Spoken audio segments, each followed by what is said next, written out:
प्रियंका गांधी ने कहा है सर कि जिस राज्य में चुनाव होता है एनडीए वहाँ महिलाओं के लिए घोषणा करता है, पैसा देता है, और जब खत्म हो जाता है तो ना उनको नौकरी मिलती है, ना ही उनकी सुरक्षा की जाती है। मुझे बताया ना कि कौन से ऐसे राज्य हैं जहाँ पे सिर्फ चुनावी सोच के साथ हम लोगों ने घोषणाएं की हैं और उस पे हम लोग खरा ना उतरे हों, भले वो राज्य की सरकारें हों या केंद्र की सरकारें हों। महिला हमारे देश की आधी आबादी है। मैं मानता हूं कि प्रियंका जी की भी अपनी सोच महिलाओं को लेकर रहती है। उत्तर प्रदेश का पुनः चुनाव आ रहा है, पिछले चुनाव में उन्होंने पूरा प्रयास किया था, लड़की हूं लड़ सकती हूं कहकर उन्होंने प्रयास किया था कि वो महिलाओं को एकजुट कर सके, उनका साथ ले सके। पर मैं मानता हूं आज की तारीख में महिलाओं में एक बड़ी आबादी, हमारे प्रधानमंत्री आदरणीय नरेंद्र मोदी जी की सोच, उनके विकास के कार्य, उनकी नीति, उनकी योजनाओं के साथ वो जुड़ी हुई हैं।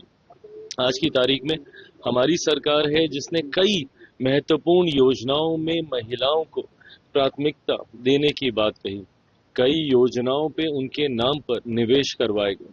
मैं जिस राज्य से आता हूं, बिहार की अगर हम लोग बात करें तो जिस तरीके से महिलाओं को उद्यमी बनाने की सोच के साथ 10-10 हजार रुपए की राशि का आवंटन किया गया और अब आने वाले दूसरे चरण में बाकी के 1,90,000 कुल मिला के 2 लाख की राशि, ताकि वो अपना व्यवसाय स्थापित कर सकें, वो उद्यमी बन सकें, अपने नीचे भी 2-4-5 लोगों को रोजगार देने के काबिल हो सकें। तो ऐसे में जब कांग्रेस के लोग से भी आरोप लगाते हैं कि महिलाओं के लिए आपने सोचा नहीं, सवाल तो आपसे भी उठता है ना कि देश में लंबे समय तक आपकी सरकार थी, उसके बाद भी अगर आज भी अगर कांग्रेस और उनके नेताओं को महिलाओं की चिंता हो रही है तो कारण क्या है?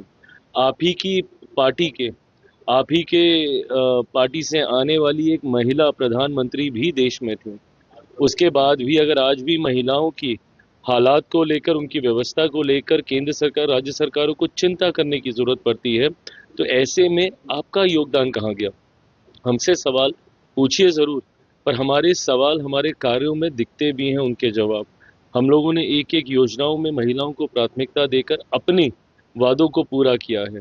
पर यह सवाल आपसे भी उठेगा कि जब आपने देश में एक महिला प्रधानमंत्री देने का काम किया तो उसके बाद भी एक आधी आबादी के हालात ऐसे क्यों हैं? राजद में से रामविलास पासवान को भी तारा करके बुलाया, उसकी तरफ से आपके विधायकों की तरफ से प्रोटेस्ट भी किया गया।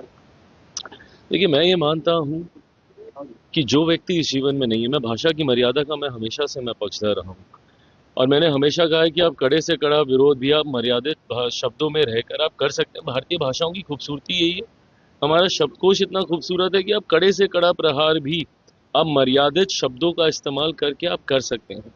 ऐसे में किसी के लिए, और किसी के लिए भी, वो दिवंगत है मैं इसीलिए नहीं बोल रहा, किसी के लिए भी आप इस तरीके के शब्दों का इस्तेमाल करते हैं। आप उनका कद देख रहे हैं, वो किस कद के नेता थे। उन्होंने देश के लिए, समाज के लिए, प्रदेश के लिए उनका योगदान 6 प्रधानमंत्रियों के साथ बतौर कैबिनेट मिनिस्टर काम करने वाले व्यक्ति के बारे में इस तरीके से शब्दों का इस्तेमाल करना, ये राजद की परंपरा रही है।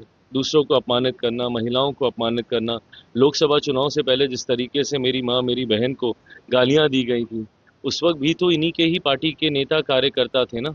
और अफसोस मुझे तब होता है जब इनके पार्टी के शीर्ष नेता या तो कुछ कहते नहीं है या ऐसी भाषा का समर्थन करते हैं।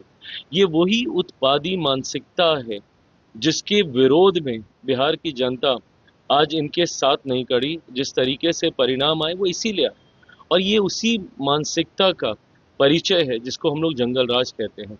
90 का वो दशक जिस तरीके से इन्होंने इसी तरीके की भाषा बोली का इस्तेमाल करके बिहारियों को अपमानित करने का काम किया, आज बिहार से आने वाले बड़े बड़े नेताओं का भी ये लोग उसी तरीके से और बड़े मंच पर, विधानसभा जैसे मंच पर उनका अपमान करने का काम कर रहे हैं। वीके न्यूज, राष्ट्र के नाम।